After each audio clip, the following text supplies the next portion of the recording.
Halo adik-adik, jumpa lagi dengan kakak dalam pembahasan materi biologi SMA. Adik-adik, pada pembahasan kali ini kita akan membahas tentang zat makanan adik-adik. Zat makanan kali ini yang kita bahas kali ini itu adalah lebih kepada zat makanan berupa karbohidrat adik-adik. Nah, terkait dengan zat makanan karbohidrat, kita pasti tidak akan lepas dari makanan pokok ya. Apalagi makanan pokok masyarakat Indonesia adik-adik, di mana makanan pokok masyarakat Indonesia kita ketahui ada nasi atau beras ya. Di sini nasi, kemudian mungkin juga bisa jagung ya. Selanjutnya mungkin saja di sini gandum adik-adik, bisa juga ya. Kemudian selain itu ada sagu adik-adik ya. Nah, di mana makanan-makanan pokok masyarakat Indonesia ini ternyata komponen utamanya itu adalah zat makanannya berupa karbohidrat adik-adik. Nah, jadi karbohidrat ini merupakan zat makanan yang tersimpan dalam tubuh tumbuhan dan merupakan hasil sintesis senyawa organik yang mengandung unsur CH adik-adik. Jadi di sini unsurnya itu terdiri dari unsur C, H, dan O adik-adik di sini ya. Nah, di mana jika dilihat dari macam-macamnya ya, di sini karbohidrat ini dibedakan menjadi 3 adik-adik. Ada monosakarida, disakarida, dan polisakarida. Namun sebelumnya adik-adik mesti tahu dulu fungsi karbohidrat itu ya. Jadi dia itu bisa sebagai pembentuk struktur sel, jaringan, dan anggota tubuh. Kemudian dapat menjaga keseimbangan asam dan basa, berperan dalam pembentukan protein dan lemak, berperan dalam proses metabolisme tubuh, dan sebagainya. Nah, namun adik-adik, hal yang paling penting untuk karbohidrat ini adalah sebagai sumber energi adik-adik. Nah, ini yang paling penting ya. Karena seperti yang kita ketahui, kita makan itu tujuannya adalah untuk memperoleh energi adik-adik. Dan zat makanan yang paling utama, yang paling dulu dirombak menjadi energi itu adalah memang zat makanan berupa karbohidrat adik-adik. Nah, adapun pembagian karbohidrat seperti yang kakak katakan tadi ya, itu dibagi menjadi 3 adik-adik. Adapun di sini macam-macam karbohidrat ya.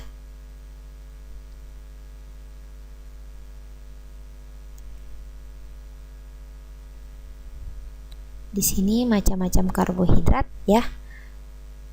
Di sini yang pertama ya, itu dinamakan dengan monosakarida adik-adik. Oke, selanjutnya yang kedua adik-adik itu adalah disakarida. Kemudian yang ketiga ya, itu adalah karbohidrat jenis polisakarida. Nah, adik-adik, untuk monosakarida ini merupakan golongan gula sederhana adik-adik yang memiliki 1 gugus gula. Namanya saja di sini mono adik-adik, berarti ini terdiri dari 1 gugus gula. Jadi golongan ini ya memiliki karakteristik mudah larut dalam air ya. Jadi di sini mudah larut ya. Kemudian dia ini terasa manis adik-adik. Karena itu tadi mudah larut di dalam air liur kita nantinya. Nah, adik-adik, adapun monosakarida ini terdiri dari 3 jenis lagi adik-adik. Untuk monosakarida ada yang dinamakan dengan glukosa ya. Selanjutnya ada fruktosa, dan yang terakhir ada yang dinamakan dengan galaktosa adik-adik. Nah, di sini untuk masing-masing jenis monosakarida ini tingkatan manisnya berbeda-beda adik-adik. Nah, di sini untuk yang disakarida adik-adik, di sini merupakan golongan gula majemuk ya. Jadi yang memiliki 2 gugus gula adik-adik, namanya saja di sini di. Di ini berarti 2 gugus gula ya. Jadi golongan ini memiliki karakteristik sama seperti monosakarida, di mana dia ini mudah larut ya. Karena mudah larut ini jadi masih terasa manis ya di air liur kita, larut di dalam air liur kita. Nah, adapun disakarida ini terdiri dari 2 monosakarida ya. Dia ini contohnya itu adalah sukrosa ya. Kemudian ada maltosa dan ada laktosa adik-adik. Nah, seperti ini. Selanjutnya, untuk polisakarida ini merupakan golongan gula majemuk yang memiliki lebih dari 10 gugus gula adik-adik. Jadi di sini namanya saja poli adik-adik. Namanya saja poli.